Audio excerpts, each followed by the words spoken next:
Hello friends, welcome back one more time on my YouTube channel, Dr. Nilesh Advice. Today what we are going to discuss is about tonsils. Many times the children has the fever, throat pain, you bring into our OPD. We check the baby's throat with the torch and we'll tell you that there is a tonsillar infections. We write down certain prescription and then child start getting better. So you must have a question that what is tonsils? Why the tonsils are there? Why they are getting infected? And how we can deal with it? How we can protect getting the infection of the tonsils? And one common question which all the parents ask that whether it requires removal. Do I have to remove the tonsils? Do I have to do the surgery for the tonsils? All these things we will discuss today in this video. Watch this video till end. It will give useful information to you. Thank you very much.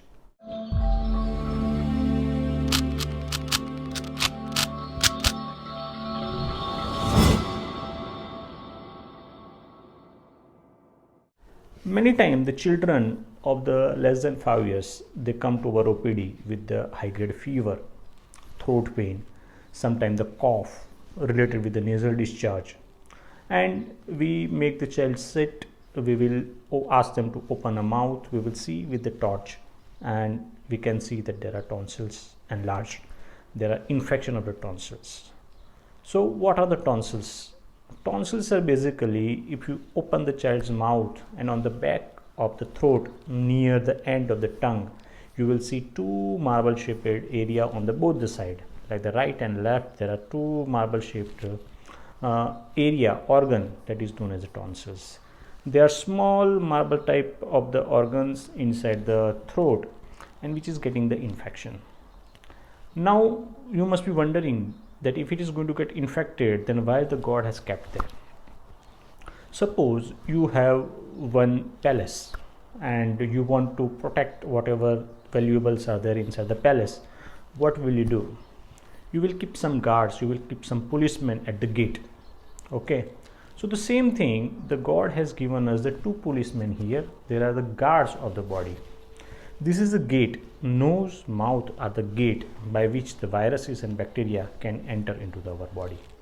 So these viruses and bacteria, whenever they will try to enter through our mouth or the nose, these tonsils will try to protect. They try to protect the body by preventing them to enter inside the body. So they act as a guard, they act as a policeman for the body. So the God has created the system that whatever area which are quite accessible for the infections, like the nose, mouth, ears, eyes, it is guarded by this kind of the policeman. On our neck, there are so many areas where this small type of the glands are there. This is a part of the protection system. They are part of the, you can say, like the lymph node type of the glands.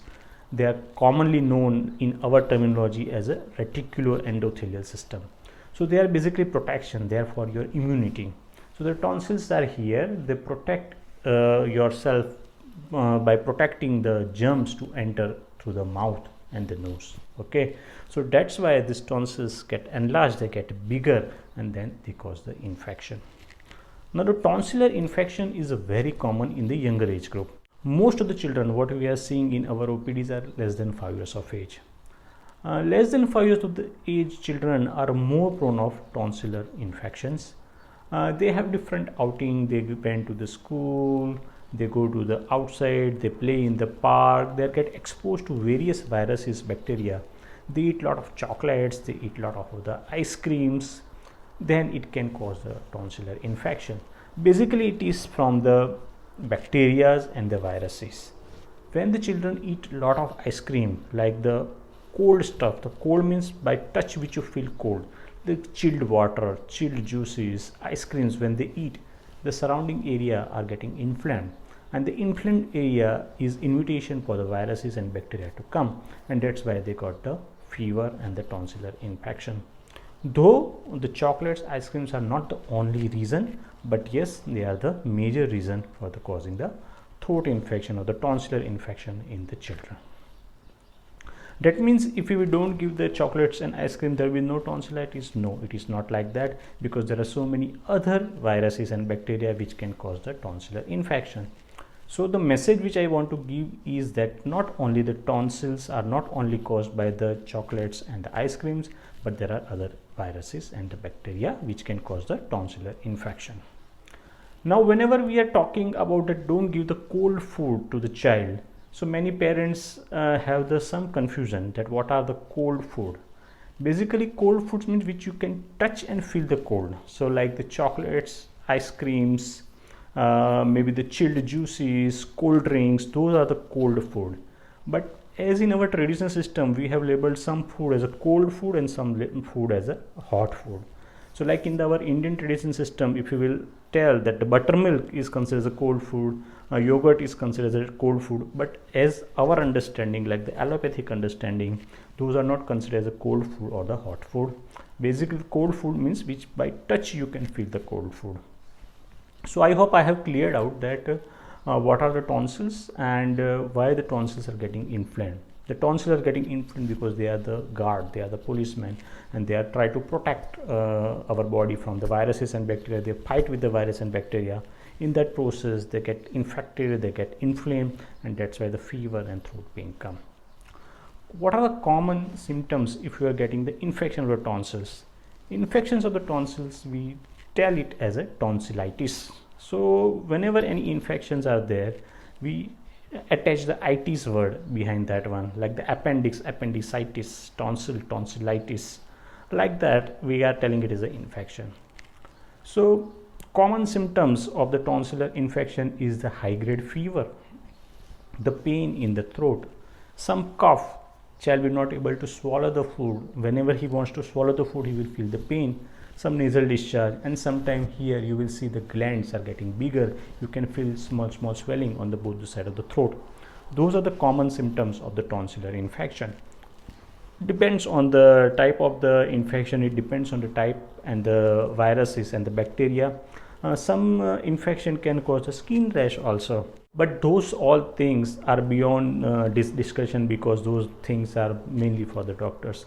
So for you, the most important thing is a fever, throat pain, some cough, mild nasal discharge, child is not able to swallow, and some swelling over the necks. Those are the common symptoms of the tonsillar infection. Now, how you can protect the tonsillitis? See, if some children has tendency of getting the tonsillar infection after eating the chocolates, ice cream, and the cold drinks, yes, you can reduce those consumption, or you can make them to come to a room temperature or maybe little lesser temperature than the refrigerator temperature. Then yes, you can protect the children from getting the tonsillar infection. But again, it can be get from the another viruses, so there is a complete protection is impossible only because of the controlling the chocolates and ice creams. And the childhood is the age when they want to eat the chocolates and ice cream. After old when they will grow old, they are generally don't eat chocolates and ice creams, and that is also not true because most of the elders also like the chocolates and ice cream, and they are also getting the throat infection or the tonsillar infection. Now the important question is when the doctor will advise you to get the tonsil removed or the tonsillar surgery. Generally, if by definitions or if you will go through our literatures, then if it is 4 or 5 episodes of the tonsillar infection in 1 year. So in 1 year, if child is getting 4 or 5 infections of the tonsils and every time it requires antibiotics, some books says it is more than 6 also, then yes, it is an indication to remove the tonsils.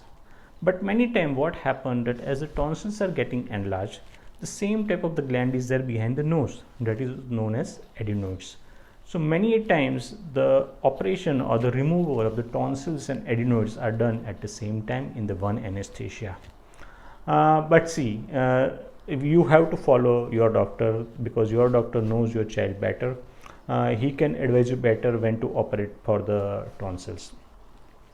So far so good. In the full video I have tried to explain you that why there are tonsils in the body, why they are getting infected, what are the signs and symptoms of the tonsils, how we can protect it, and when the tonsillar surgery is indicated. So most of the doubts I think it is cleared. If you still have any questions, you can put in the comment box. I will answer as early as possible. And if you are first time on my YouTube channel, subscribe as well. Thank you very much.